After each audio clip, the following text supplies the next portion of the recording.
Almir Passoni, libertando-se de maldições dos rituais.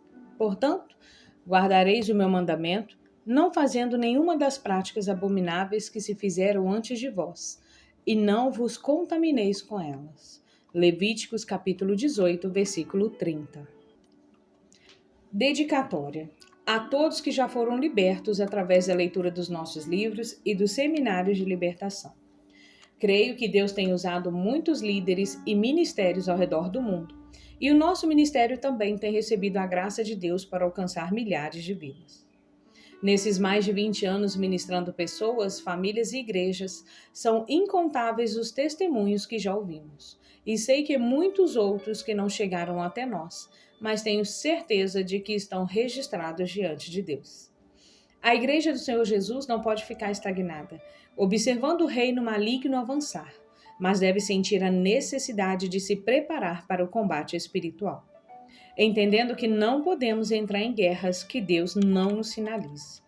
Que o Senhor Todo-Poderoso continue nos capacitando para essa excelente obra de libertação e cura interior. Agradecimentos a Deus por seu amor incondicional e eterno pela minha vida, a minha amada esposa Edna Passoni por seu amor e sua compreensão, aos meus preciosos filhos Stanley, Sabrina e Samuel, aos meus pastores auxiliares e líderes que me ajudam a cumprir o chamado, aos meus pastores que realizam o ministério em outros estados, os pastores Marcos e Daniela Martins, Sérgio e Solange Itaboraí, ao nosso precioso rebanho que caminha conosco, gerando vidas para o reino de Deus. A minha irmã Jeanette Passoni por sua dedicação a estas obras. Ao Rei dos Reis, Jesus Cristo, meu tesouro maior.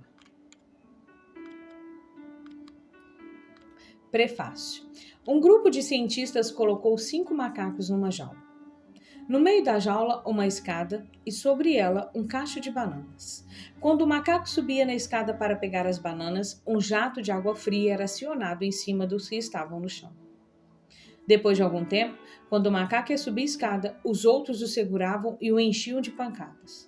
Com mais algum tempo, nenhum dos macacos subiu a escada, apesar da tentação das bananas.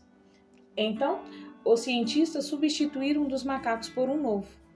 A primeira coisa que ele fez foi subir na escada, dela sendo retirado pelos outros que o surraram. Depois de algumas surras, o novo integrante do grupo já não subia mais a escada. Um segundo macaco veterano foi substituído e o mesmo ocorreu, tendo o primeiro substituto participado com entusiasmo na surra ao novato. Um terceiro foi trocado e o mesmo ocorreu. Um quarto e, afinal, o último dos veteranos foram substituídos. Os cientistas então ficaram com um grupo de 5 macacos, que mesmo nunca tendo tomado um banho frio, continuavam batendo naquele que tentassem pegar as bananas. Até mesmo desligaram o jato de água fria, mas nenhum macaco ousava subir naquela escada. Se fosse possível perguntar a algum deles por que batiam em quem tentasse subir a escada, com certeza a resposta seria: não sei, mas as coisas sempre foram assim por aqui. São inúmeras as vidas e famílias que passam toda a sua existência aqui nesta terra condicionadas ao sofrimento causado por prisões espirituais. Verdadeiros cárceres que foram consequência de atos pecaminosos realizados por alguém ou por si mesmo. Por outro lado, não é difícil encontrar pessoas que vivem sinceramente uma vida cristã, mas que ainda levam surras do diabo por causa de algum erro cometido no passado, e que deram legalidade para a atuação maligna. Este livro mostrará que, no nome de Jesus, você poderá anular todas as condições impostas pelo maligno e deixar o comodismo, o tradicionalismo, o condicionalismo e, por que não dizer, deixar o medo e abrir-se para novas conquistas que alcançarão você e a sua família. Atos proféticos. Com certeza você deve ter ouvido falar em atos proféticos descritos na palavra de Deus. O livro de Atos menciona um profeta chamado Ágabo, que, pegando a cinta do apóstolo Paulo, demonstrou o que lhe aconteceria no futuro. E, demorando-nos ali por muitos dias, chegou da Judéia um profeta, por nome Ágabo, e vindo ter conosco, tomou a cinta de Paulo, e ligando-se os seus próprios pés e mãos, disse: Isto diz o Espírito Santo. Assim ligarão os judeus em Jerusalém o homem de quem é esta cinta, e o entregarão nas mãos dos gentios.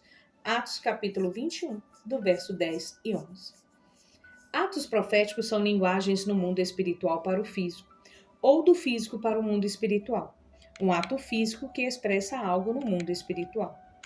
Muitos textos do Antigo Testamento mencionam atos proféticos ordenados por Deus em relação a uma pessoa, ou para a nação de Israel e também para outras nações. Veja a seguir alguns exemplos de atos proféticos na Bíblia. 1. Aliança entre o Senhor e Abraão. Olha agora para os céus e conta as estrelas, se as podes contar. E disse-lhe, assim será a tua descendência. Gênesis capítulo 15, versículo 5. 2. A instrução da Páscoa. E tomarão do sangue, e poloão em ambas ombreiras e na verga da porta nas casas em que o comerem. E aquele sangue vos será por sinal nas casas em que estiverdes. Vendo eu o sangue, passarei por cima de vós, e não haverá entre vós praga de mortandade quando eu ferir a terra do Egito. Êxodo capítulo 12, versículos 7 e 13. 3. A serpente de bronze. Então o Senhor disse a Moisés, faz uma serpente de bronze e ponha-na sobre a haste, e acontecerá que todo aquele que for mordido e olhar para ela preservará a sua vida. Números capítulo 21, versículo 8. 4. A unção de Davi. Então Samuel tomou o chifre de azeite e ungiu no meio de seus irmãos. E desde aquele dia em diante o Espírito do Senhor se apoderou de Davi. 1 Samuel, capítulo 16, verso 13. 5. Eliseu torna saudáveis as águas de Jericó. Então saiu ele ao manancial das águas e deitou sal nele e disse, assim diz o Senhor, sararei a estas águas e não haverá mais nelas morte nem esterilidade. Ficarão, pois, sãs aquelas águas até o dia de hoje, conforme a palavra que Eliseu tinha falado. 2 Reis, capítulo 2, verso 21 e 22. 6. A cura de Naamã. Então, Eliseu lhe mandou um mensageiro dizendo, vai e lava-te 7 vezes no Jordão, e a tua carne será curada e ficarás purificado. Então desceu e mergulhou no Jordão 7 vezes, conforme a palavra do homem de Deus, e a sua carne tornou-se como a carne de um menino e ficou purificado. 2 Reis, capítulo 5, versículos 10 e 14. 7. Deus manda Ezequiel fazer 2 pedaços de madeira, que seria a união de Judá e Israel. Tu, pois, ó filho do homem, toma um pedaço de madeira e escreve nele, por Judá e pelos filhos de Israel, seus companheiros. E toma outro pedaço de madeira e escreve nele, por José, vara de Efraim, e por toda a casa de Israel, seus companheiros. E ajunta um ao outro para que se unam e se tornem uma só vara na tua mão. E farei delas uma só na minha mão. Ezequiel, capítulo 37, verso 16 a 17. 8. Jesus lava os pés do discípulo. Levantou-se da ceia, tirou as vestes e, tomando uma toalha, cingiu-se. Depois deitou água numa bacia e começou a lavar os pés aos discípulos e enxugá-los com a toalha com que estava cingido. João, capítulo 13, verso 4 e 5. Em todos esses casos, algo aconteceu no mundo físico, espelhando algo que aconteceria no mundo espiritual. Um ato profético, porém, não é uma doutrina nem algo obrigatório. O fato é que há poder em nossas palavras e poder em nossas atitudes em relação ao mundo espiritual. Assim disse Jesus, eu te darei as chaves dos reinos dos céus, e tudo que ligardes na terra será ligado nos céus, e tudo que desligares na terra será desligado nos céus. Mateus capítulo 16, verso 19. Aprenderemos neste livro, tendo como base as Escrituras, que assim como há uma linguagem para Deus quando fazemos atos proféticos, assim acontece em relação ao reino das trevas. Toda atitude somada às palavras torna-se um ritual que traz correntes e comprometimentos na esfera espiritual. Essas correntes precisam ser quebradas. Veremos que muitos rituais aparentemente inofensivos são comandos dados no mundo espiritual em relação àquela pessoa ou família apresentada. Alguns testemunhos serão relatados aqui para que haja um entendimento correto das artimanhas do inimigo. Muitos não levam isso a sério, mas se realmente desejamos a libertação, é imprescindível arrependimento e renúncia. Somente assim haverá uma libertação completa na autoridade do nome de Jesus. Princípios bíblicos. Não podemos desprezar os rituais de benzimento que demonstram ser inofensivos e aparentemente só fazem o bem. Parece não existir mal algum em levar a pessoa para ser benzida, mas por trás está o ocultismo, que nunca será revelado aos que desconhecem a palavra de Deus e as astutas ciladas do diabo. Precisamos do conhecimento correto das Escrituras, somado aos testemunhos de libertação, para que as escamas que impedem o reconhecimento da verdade caiam de uma vez por todas. Precisamos do conhecimento correto das Escrituras, somado ao testemunho de libertação, para que as escamas que impedem o reconhecimento da verdade caiam de uma vez por todas. O primeiro e grande perigo é que muitos rituais são realizados no ventre materno, ou seja, durante a gravidez. Também são realizados nos primeiros dias de vida ou nos primeiros anos da criança. Por costume e tradição, os pais levam seus filhos diante de benzedores. Nós, porém, sabemos que eles são agentes do mal conectados com o oculto. Todo benzedor é um feiticeiro disfarçado.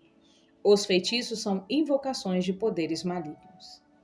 Se crermos na Bíblia, o Senhor Jesus Cristo e em Deus, encontraremos claramente nas Escrituras textos que condenam essas práticas. Vejamos. Entre ti não se achará quem faça passar pelo fogo a seu filho ou a sua filha, nem adivinhador, nem prognosticador, nem agoureiro, nem feiticeiro. Deuteronômio, capítulo 18, verso 10. Nem encantador, nem quem consulte a um espírito adivinhador, nem mágico, nem quem consulte os mortos. Deuteronômio 18, 10 e 11. Não comereis coisa alguma com sangue, não agourareis nem adivinhareis. Levítico capítulo 19, verso 26. A oferenda e a dedicação representam e têm o mesmo efeito de entrega e comprometimento com o inimigo. Isso acontece quando os pais ou os responsáveis pelas crianças, que têm a mesma autoridade que os genitores, as levam diante de pessoas pactuadas com o reino das trevas. Cada ritual realizado, desde uma água aspergida ou uma erva passada no corpo, ou um passo em que palavras são pronunciadas, faz parte de caminhos de maldição. Alguns dizem: já fui a esses lugares em que entidades se manifestaram, mas eu não recebi nada. Não fiquei incorporado, não manifestou nada em mim, não entrou nada em mim. Na realidade, a manifestação ou incorporação depende de vários fatores, mas não quer dizer que não entrou nada. Isso porque os demônios são seres espirituais e podem entrar até pelos poros da pele. E podem entrar sem que a pessoa tenha consciência do fato, pois o que lhes dá esse direito foi um envolvimento realizado. Seja um ato físico, seja o que for, não importa. O que precisamos entender é que o espírito maligno não ignora o que lhe pertence e conhece muito bem as situações que lhe dão o direito de chegar e agir na vida de uma pessoa. Quando se entra em um lugar contaminado pelo maligno, os demônios que estão no local entram pelos poros da sola dos pés, entram pelos poros das mãos que tocam nos objetos de maldição, entram pelos olhos e pelas narinas por causa das baforadas de cigarros, charutos, incensos e outros cheiros, entram também pelas comidas e bebidas a eles consagradas, entram pelos ouvidos por causa das músicas nesses locais que são invocações, e também através de ervas, banhos e utensílios consagrados. Esses espíritos malignos chegam e se alojam, causando vícios, enfermidades, manipulações, perversões sexuais e muitos outros males. Eles fazem de tudo e usam todo tipo de engano para cumprir o que a natureza deles exige: matar, roubar e destruir. O ladrão não vem senão a roubar, a matar e a destruir. João capítulo 10, verso 10. Então, o fato de uma pessoa não ficar incorporada não quer dizer que não recebeu espíritos. Por isso, insistimos em falar sobre a necessidade de arrependimento e renúncia específica, para que cada área que foi entregue, cada área aberta para os demônios seja fechada. Neste ponto, uma coisa é inegável: não podemos descuidar dos rituais feitos no início da vida, nos primeiros anos de vida e durante a vida. Rituais que considerávamos benéficos, mas que contrariaram a verdade de Deus. Esses ritos são tão perigosos como os rituais mais declarados da magia negra e da feitiçaria. Mas todos esses rituais podem ser desfeitos na autoridade do nome de Jesus, que está acima de todo nome. Ao contrário de Satanás, que veio aniquilar tudo, Jesus veio para dar vida. E que tipo de vida? Eu vim para que tenham vida e a tenham com abundância. João, capítulo 10, no verso 10. Onde foi parar o seu umbigo?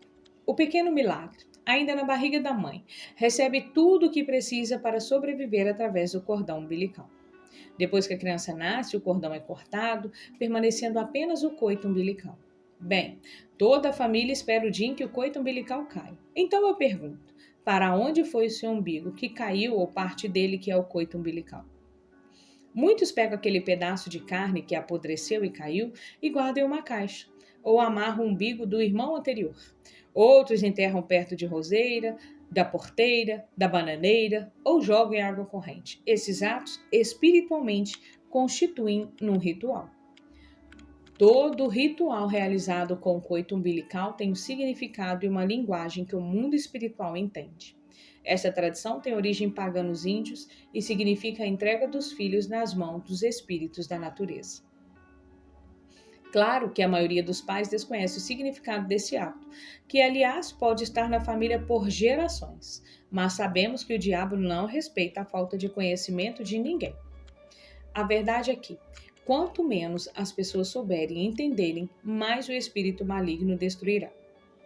Os rituais com o umbigo não têm nenhum respaldo bíblico. A Escritura Sagrada diz assim: no suor do teu rosto comerá o teu pão, até que tornes a terra, pois dela foste formado, porque tu és pó e ao pó tornarás. Gênesis capítulo 3, verso 19. O pó deve voltar ao pó, mas sem nenhum ritual. Enterrar perto de algo traz uma crença maligna. Simplesmente jogue fora, sem ritual algum. O seguinte caso real, de minha experiência, pode ilustrar o que acabo de dizer. Enterrou no chiqueiro. Numa libertação que fazíamos, aconteceu uma manifestação maligna. Então ordenei ao espírito que dissesse como havia entrado na vida daquela mulher. O demônio que estava ali, já tinha se apresentado como sendo preto velho, respondeu que recebeu o umbigo da própria mãe, quando ela o levou para as mãos de um benzedor. A mãe nem imaginava que o umbigo tinha sido enterrado no chiqueiro. Ou seja, entregou a filha nas mãos de demônios da miséria, da sujeira, da imundícia. Além de muita miséria, a vida da filha foi marcada por enfermidades de pele desde a infância. Estas são características típicas dos demônios que atuam por trás dos benzedores. Muitos benzedores, quando colocam as mãos nas crianças, transferem maldições de sua própria vida, maldições de miséria, enfermidades e vícios. Naquele dia em que aquela mulher foi ministrada, porém, os demônios tiveram que jogar fora o umbigo. Isso porque eles seguram nas mãos tudo o que lhes foi ofertado. Mas quando ordenamos que joguem fora, eles abrem as mãos e, no ato simbólico, jogam fora o que tinham recebido. Passaram-se algumas semanas e aquela mulher voltou, testemunhando que estava curada das doenças da pele, mas dizendo que a sua vida sexual com o marido ainda não estava bem.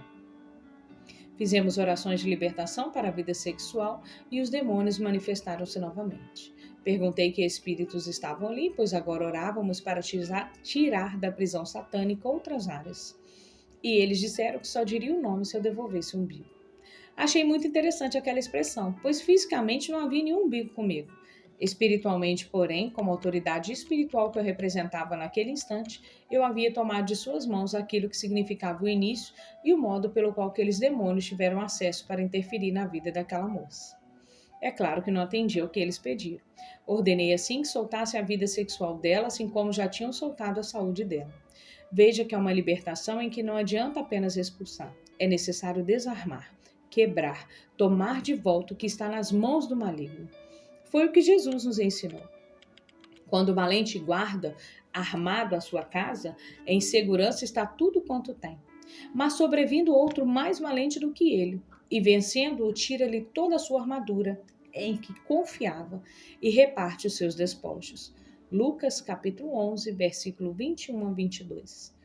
Repartir os seus despojos significa retirar dele tudo o que ele havia tomado posse. E isso acontece quando a sua armadura é retirada, quando os seus direitos nos quais ele confiava foram anulados através da renúncia. Apesar de estar frequentando a igreja já por 6 anos, ela ainda sofria com as reivindicações malignas, mas graças a Deus ela foi completamente liberta daquelas opressões. Esta é, infelizmente, a situação de muitos crentes ainda que sofrem por lhes faltar conhecimento. Muitas outras pessoas já relataram seus testemunhos de cura e libertação de opressões depois que fizeram a renúncia das maldições geradas nesses rituais no umbigo. Algumas pessoas disseram que sentiram dores ou algo se mexer, além de sofrer outras reações no momento em que faziam a renúncia dos pactos. Outras ainda relataram que tiveram visões de espíritos malignos saindo pelo seu umbigo. Quando faço a quebra de maldições, normalmente sou levado pelo Espírito a pedir a pessoas que coloque sua mão, ungida com óleo de unção nesses locais são aberturas espirituais, para assim despedaçar todo jugo maligno que esteja atuante. Pactos feitos por benzimentos.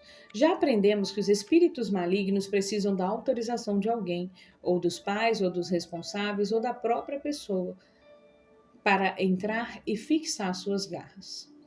Essa autorização é dada simplesmente pela realização de qualquer prática, que na verdade constitui um ritual maligno. Uma situação assim ocorre quando uma criança entrega demônios no momento em que é levada para ser benzida. O pior é que ninguém sabe que espírito maligno está ali. Pode ser um espírito de violência, de miséria, de enfermidade, de perversão sexual, de capacidades sobrenaturais ou até mesmo de morte. Por isso, é fundamental que os pais façam a renúncia dos pactos realizados ou que os filhos façam a renúncia dos pactos feitos pelos pais, além do que eles mesmos fizeram. Pactos esses que aconteceram na maioria das vezes na ignorância. Assim diz a palavra de Deus. O meu povo foi destruído porque lhes faltou o conhecimento.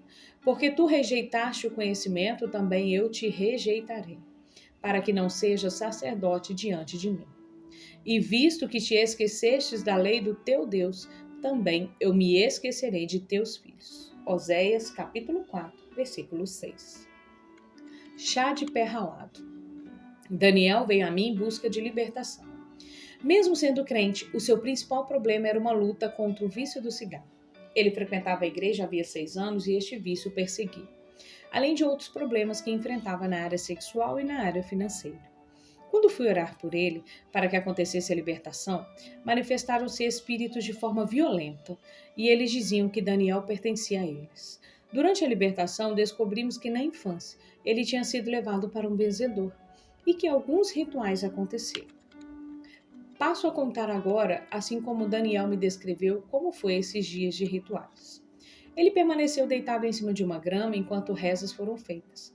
Depois o levantaram e daquela grama em que o deitaram foram retiradas folhas. Em seguida, essas folhas foram jogadas numa água corrente enquanto o benzedor balbuciava algumas frases. Esse ritual significa que a pessoa foi entregue nas mãos dos espíritos malignos vinculados à água. Após o trabalho feito com a grama, eles lixaram as solas do pé de Daniel e fizeram um chá de pé ralado. Você aceita? Esse ritual significa que toda a família, a partir daquele momento, estava debaixo dos pés dos espíritos malignos, que já haviam entrado nele através dos rituais e dos passes realizados. Cada ritual tem um significado, nada é por acaso, cada parte tocada tem uma razão. Quando as pessoas se submetem a esses rituais, mesmo que pareçam inofensivos, não imaginam a legalidade que é dada aos espíritos malignos. Depois, quando a pessoa vai atrás de envolvimentos mais profundos, já está toda ligada aos demônios, e eles, os espíritos malignos, seguem seus caminhos de destruição. Cada ritual, principalmente aqueles realizados no nascimento e na infância, precisam ser renunciados especificamente. Muitas vezes, os piores vínculos no mundo espiritual são atitudes tomadas ao longo da vida, quando a pessoa já se desligou dos pais e tornou-se responsável por seus atos. Mas não podemos ignorar que as atitudes nesse caso são consequência das primeiras obras e pactos. Ela me invocou. Depois de uma resistência muito forte por parte de uma legião de espíritos malignos que diziam ser donos de uma mulher, eu ouvi essa expressão. Ela me invocou quando tinha 12 anos. Naquele momento, ordenei aos espíritos malignos que soltassem a vida dela e que ficassem amarrados. Em casos assim, e em outros semelhantes, apenas expulsar os espíritos do mal não resolve. Como já foi dito, é necessário que a pessoa envolvida faça a renúncia, pois uma invocação ou pacto direto é algo muito sério no mundo espiritual. Fui então fazendo várias perguntas sobre o que ela havia feito quando eu tinha a idade de 12 anos, a idade mencionada pelo espírito maligno, até que ela disse que alguém ensinou a brincar com a tábua de Ouija. Chegamos ao ponto. Isso realmente constituía uma abertura dada a Satanás para que ele fixasse suas garras sujas na vida dela. A tábua de Ouija é um tabuleiro com letras, números e outros símbolos, tendo indicador móvel, utilizada supostamente para a comunicação com os espíritos. É muito conhecida nos Estados Unidos. Os participantes põem o dedo sobre o indicador do tabuleiro e então se movem para responder perguntas e enviar mensagens. No Brasil, há uma variante conhecida como brincadeira do copo, ou jogo do copo, em que o copo faz as vezes do indicador para dar as respostas. A tábua de Ouija é um jogo que parece inofensivo, mas na realidade não é, pois está recheado de símbolos conectados ao mundo espiritual e tem como base a crença de que os espíritos darão respostas concernentes ao futuro. Quando menina, essa moça brincou com esse jogo em busca de respostas para suas questões. Anos depois, frequentando uma igreja evangélica, ela auxiliava como professora no ministério infantil. Pensando que aquele jogo era inofensivo, brincou com as crianças na sala de aula em que ela era responsável. Ela tornou-se uma vidente feiticeira dentro da sua própria igreja e contaminou a muitos que, segundo ela, posteriormente desviaram-se do evangelho. O espírito maligno principal, que disse ter sido invocado naquele tempo, apresentava-se como Belzebu, príncipe dos demônios. Durante a libertação, ele fez aparecer um inseto. Para ser mais exato, era uma mosca que ninguém conseguia matar, demonstrando assim o seu poder de atuação e destruição. Belzebu é especialista em atacar igrejas e ministérios. É também um tenente dos exércitos infernais e é famoso pelo seu título Senhor das Moscas. Dizem que ele é uma das 3 entidades que constituem a profana trindade dos infernos, aquela que se opõe à santa trindade dos céus. A ele é atribuído o pecado da gula. Ele também preside no Shabat das bruxas, pois é o senhor de todos os rituais que ali se celebram. A Eucaristia das missas negras é realizada sob o selo de Belzebu. Recomendo aqui, leitor, que leia meu livro De Onde Você Veio, onde falo mais sobre ataque de principados através de pessoas que nem sabiam que estavam sendo usadas pelo inimigo. Casos tais como este tornam-se mais perigosos do que um satanista declarado, e temos que ter mais cuidado ainda com pessoas que não sabem que estão sendo influenciadas por espíritos malignos. Dentro das igrejas, isso acontece com muita frequência. São aquelas pessoas que têm a mente canalizada por espíritos malignos com ideias anticristãs e tentam purificar o que é imundo, além de promover oposições no meio do corpo de Cristo. Tudo isso são evidências da influência maligna. No entanto, infelizmente, alguns assim contaminados ainda mantêm uma posição de liderança no louvor, na diretoria e em outras funções dentro da igreja. No caso daquela moça, depois que ela se arrependeu e renunciou todas as invocações feitas através da tábua de Ouija, retomamos a libertação e os espíritos malignos soltaram a vida dela. Não houve mais manifestações nem reivindicações por causa daqueles fatos. Jesus realmente liberta. Rituais geram prisões espirituais. Entrar em rodas, círculos, triângulos, quadrados, pentagramas e outros sinais desenhados com o propósito de trazer sorte, proteção ou saúde tornam-se prisões espirituais. Todo ritual feito em lugares fechados ou em quem a pessoa é induzida a se vestir, dançar, beber ou comer tornam-se também cativeiros espirituais. A pessoa fica espiritualmente presa ou, com outras palavras, áreas da sua vida tornam-se aprisionadas. Isso significa que essas pessoas estão debaixo de um senhor que as controla nessa área. Tudo que é colocado na cabeça, nos pulsos, no pescoço, nas pernas ou em qualquer parte do corpo, que tenha sido qualquer consagração ou vinculação com o reino de Satanás, espiritualmente tornam-se correntes, grilhões, algemas e um aprisionamento total ou parcial. Um pastor que ministrei me disse que a única coisa que ele fez antes da sua conversão foi beijar os pés de um feiticeiro toda vez que o encontrava. Isso, na verdade, era uma reverência que ele fazia aos espíritos malignos. Após sua conversão, eles reivindicaram os direitos abertos por esse pacto e, como resultado, seus filhos foram atacados de várias formas. Muitas vezes, a ação maligna atinge também os descendentes. Tudo aquilo que é solicitado pelas entidades ou por pessoas envolvidas com o reino das trevas tem um porquê e um objetivo, que na maioria das vezes é desconhecido das pessoas que estão buscando uma ajuda ou solução. Há rituais que são praticados e que foram passados dos pais para os filhos, e a maioria torna-se praticante dos mesmos, sem saber o seu real significado. Essas pessoas pensam que aquelas práticas não têm nada a ver ou que não têm importância alguma. Mas tudo tem uma linguagem, tudo é um comando no mundo espiritual. Os demônios recebem legalidade para agir na vida da pessoa e de seus descendentes. É necessário um desligamento completo e uma renúncia a todos esses vínculos, e que uma autoridade espiritual retire simbolicamente as vestimentas e correntes espirituais colocadas. Muitos crentes estão sendo ainda manipulados por espíritos malignos que foram invocados através de rituais feitos no passado. Acham-se presos e sofrem toda a ação perversa que eles trazem, tenham ou não consciência disso. É preciso entender que no mundo espiritual não existe tempo e nem distância. Aquilo que aconteceu há muito tempo ou séculos atrás é como se tivesse ocorrido agorinha mesmo.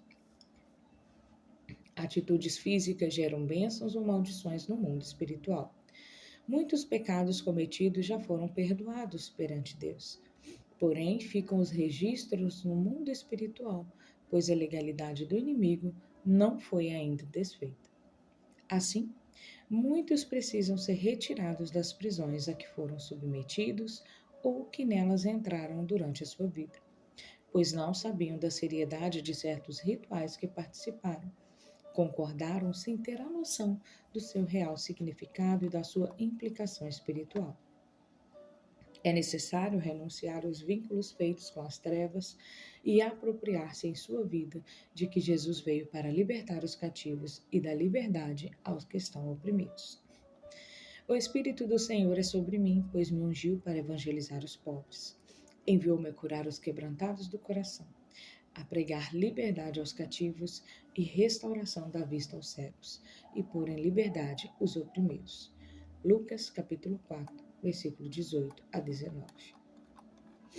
A cultura está contaminada. Por trás da cultura de cada nação existe um culto. Por trás de cada culto existe um Deus que é adorado, invocado, respeitado e, acima de tudo, com quem há pactos estabelecidos. A única cultura na Terra em que tem as suas raízes a bênção de Deus é a cultura de Israel. Israel celebra ao Senhor nas suas festas, nos seus feriados, nas suas danças, nas suas orações e em suas crenças. Por certo, existe uma contaminação na cultura judaica através da Cabala, uma crença que está relacionada com a feitiçaria e é condenada por Deus em suas leis. No entanto, os judeus, em sua maioria, celebram ao Senhor através da sua cultura. Os outros povos da terra estão repletos de contaminações nas suas festas, feriados e rituais, que foram absorvidos através da mistura de raças e religiões. Muita contaminação na cultura de países assim chamados cristãos vem do paganismo, trazendo idolatria, feitiçaria e crença nos ensinos de muitas seitas religiosas. O uso de colares, chapéu, pulseiras, capas, faixas, cintos, sapatos e tanto outros utensílios nas festas e nas dedicações a entidades e a ídolos geram maldições por causa dos vínculos com as crenças paganizadas. Vamos conferir em alguns textos bíblicos que Deus deixa claro que ele abomina toda contaminação com deuses estranhos e o que ele nos instrui a esse respeito. Eu vos introduzi numa terra fértil para comerdes o seu fruto e o seu bem. Mas quando nela entrastes, contaminastes a minha terra e da minha herança fizeste uma abominação. Jeremias capítulo 2, verso 7. Com deuses estranhos o provocaram a zelos, com abominações o irritaram. Deuteronômio 32, verso 16. E derrubarei os seus altares e quebrarei as suas estátuas e os seus bosques queimareis a fogo. E destruireis as imagens esculpidas dos seus deuses e apagareis o seu nome daquele lugar. Deuteronômio capítulo 12, verso 3. Derrubarei os seus altares, quebrarei as suas estátuas, e cortarei os seus bosques, e queimareis a fogo as suas imagens de escultura. Deuteronômio, capítulo 7, verso 5. A zelos me provocam com aquilo que não é Deus. Com as suas vaidades me provocaram a ira. Portanto, eu vos provocarei a zelos com o que não é povo. Com nação louca, o despertarei a ira. Deuteronômio 32, verso 2. Alimentar os pobres. Os rituais sempre geram algo no mundo espiritual. Há alguns anos, quando ministrei uma família com vários irmãos, foi identificada uma maldição de miséria causada por um ritual muito minucioso. Aqueles irmãos foram criados pelos avós que eram donos de um centro de caridade. Esse centro de caridade tinha uma assistência social muito forte em uma localidade no Brasil. Sua atividade era distribuir roupas e alimentos aos carentes. Com isso, uma multidão de pessoas passava por aquele centro diariamente. Muita gente estava sendo atendida na parte social, mas também participava das sessões espíritas daquele centro, quando eram doutrinadas nos ensinos de Allan Kardec e na sua doutrina, contrária aos princípios da Palavra de Deus. Diante dessa assistência aos pobres por meio de comidas e roupas, o que não passava de uma fachada para a propagação do espiritismo, foi gerada naquela família uma maldição de miséria, de perdas financeiras e de outras situações, como separações, divórcios e enfermidades incuráveis. Muitas reivindicações aconteciam com aqueles irmãos depois de conhecerem o verdadeiro Jesus revelado nas Escrituras e não no Espiritismo. Satanás age assim, tentando trazer de volta através do sofrimento que ele perdeu. Você já deve ter ouvido frases do tipo: depois que me converti, minha vida virou um caos. Ou ainda, quanto mais oro, mais assombrações aparecem. E essas pessoas não estão exagerando nem mentindo, apenas não sabem que o diabo está reivindicando algo que ainda está registrado no mundo espiritual contra elas e a favor dele. Mas o maligno e suas obras já estão derrotados pelo sangue do Cordeiro, através da renúncia, do pedido de perdão a Deus e da confissão da vitória de Jesus. Todos podem alcançar a libertação e a vitória completa sobre o inimigo. E eles o venceram pelo sangue do Cordeiro e pela palavra do seu testemunho. Apocalipse, capítulo 12, versículo 11. Jesus sabe do que todos nós necessitamos, mas ainda hoje ele nos pergunta: o que queres que eu te faça? Marcos, capítulo 10, verso 5:1. O ritual de servir aos pobres através do espiritismo é marcado pela aparência de inofensivo, mas no mundo espiritual tem o mesmo efeito de uma obra de feitiçaria. Acontece que a forma de engano é diferente. A maneira como Satanás aprisiona tem diferentes lados. Ajudar aos pobres é bíblico, quando, porém, essa ajuda tem o objetivo de prender os carentes no espiritismo ou na idolatria. Isso é como alimentar os espíritos malignos, espiritualmente falando. E ser um servo nas mãos de demônios que estão acorrentando vidas na cegueira e no engano das trevas. Pense quantas pessoas se tornaram escravas de demônios por terem ganhado roupas e alimentos através dessas pessoas com um coração tão generoso. A libertação daquela família constitui um arrependimento pelos anos de servidão a esses espíritos que são chamados de espíritos bons, médicos, psicólogos e outros famosos que morreram. Mas sabemos que os demônios disfarçados e que atuam na mente das pessoas através do ensino e dos sentimentos, através da caridade e da bondade. Todo ritual que aparentemente é inofensivo, mas que por trás tem o objetivo de prender espiritualmente as pessoas em seitas religiosas, geram maldições e abre portas para espíritos diversos entrarem causando roubo, morte e destruição. Nunca é demais citar: o ladrão não vem senão a roubar, a matar e a destruir. E eu vim para que tenham vida e a tenham com abundância. João capítulo 10, versículo 10. Oração de arrependimento. Esta oração é um modelo em que você poderá acrescentar partes mais específicas e, se possível, diante de uma autoridade espiritual que concorde e cele a oração em nome de Jesus. Estou diante da tua presença, Pai, e em nome de Jesus, seu Filho amado, que entregou a sua vida por mim. Faço esta oração para que, diante do meu sincero arrependimento, venha sobre mim o perdão e a purificação dos meus pecados. Creio de todo o meu coração que a única forma dos meus pecados serem perdoados é através do precioso sangue de Jesus, que tem poder de me purificar e tornar-me justificado diante de ti, meu Pai Celestial. Peço perdão pelos pecados dos meus pais que fizeram rituais pela minha vida, até mesmo antes do meu nascimento, e que, depois do meu nascimento, permitiram que rituais fossem feitos com o meu umbigo, e também rituais com meu nome, com as minhas roupas e com partes do meu corpo, como cabelos, dentes e outros. Ainda peço perdão pelos pecados cometidos através de benzimentos, passes, feitiçarias e atos realizados diante dos ídolos. E peço perdão de todo o meu coração por todo o ritual que eles fizeram. Arrependo-me também dos rituais que eu mesmo fiz na minha infância e durante toda a minha vida. Arrependo-me de toda entrega, dedicação e oferenda da minha vida a qualquer entidade. Peço perdão de todo o meu coração por essas transgressões, que os meus pecados sejam purificados e que todo registro no mundo espiritual contra minha vida e contra minha família e descendência seja apagado pelo sangue de Jesus. Também peço perdão pelos pecados que cometi e que tenham gerado maldições sobre os meus filhos. Peço perdão por ter levado meus filhos diante dos ídolos e feiticeiros. Peço perdão por tudo que eu tenha feito e que foram rituais que atingiram e que atingirão a vida de meus filhos.